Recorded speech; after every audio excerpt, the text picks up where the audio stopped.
في خبر حزين للشعب الجزائري، منتخب الجزائر يتعرض لخسارة كبيرة ضد السنغال في كأس إفريقيا أقل من 17 سنة، حيث تعرض المنتخب الجزائري لخسارة كبيرة أمام نظيره السنغالي بنتيجة 0-3 اليوم الثلاثاء في المواجهة التي أقيمت على ملعب نيلسون مانديلا بضواحي العاصمة الجزائر لحساب الجولة الثانية من بطولة كأس أفريقيا للناشئين تحت 17 عاما.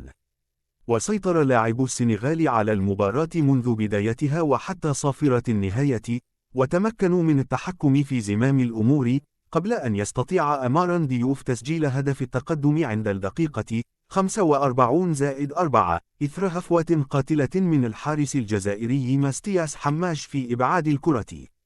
وتواصل ضغط المنتخب السنغالي على مرمى الجزائر خلال الشوط الثاني، ليتمكن اللاعب ذاته ديوف من تسجيل الهدف الثاني في الدقيقة 61 عن طريق ركلة جزاء تسبب فيها الحارس الجزائري إثر تدخله على المهاجم السنغالي داخل منطقة الجزاء.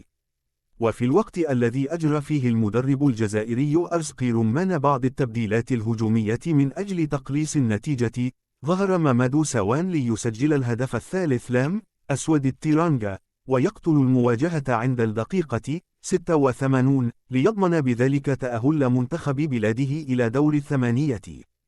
وخطف المنتخب السنغالي صدارة المجموعة الأولى بهذا الانتصار بعدما رفع رصيده إلى 6 نقاط، فيما تجمد رصيد شباب المحاربين عند 3 نقاط في المركز الثاني قبل لقاء الجولة الثالثة والأخيرة أمام منتخب الكونغو المقرر يوم الجمعة المقبل. جدير بالذكر أنه يتأهل متصدر كل مجموعة ووصيفه إلى ربع النهائي من البطولة، وينضم إليهما أفضل منتخبين احتلن المركز الثالث ضمن المجموعات الثلاثة، ما يشير إلى أن فرص الخضر في التأهل لا تزال قائمة.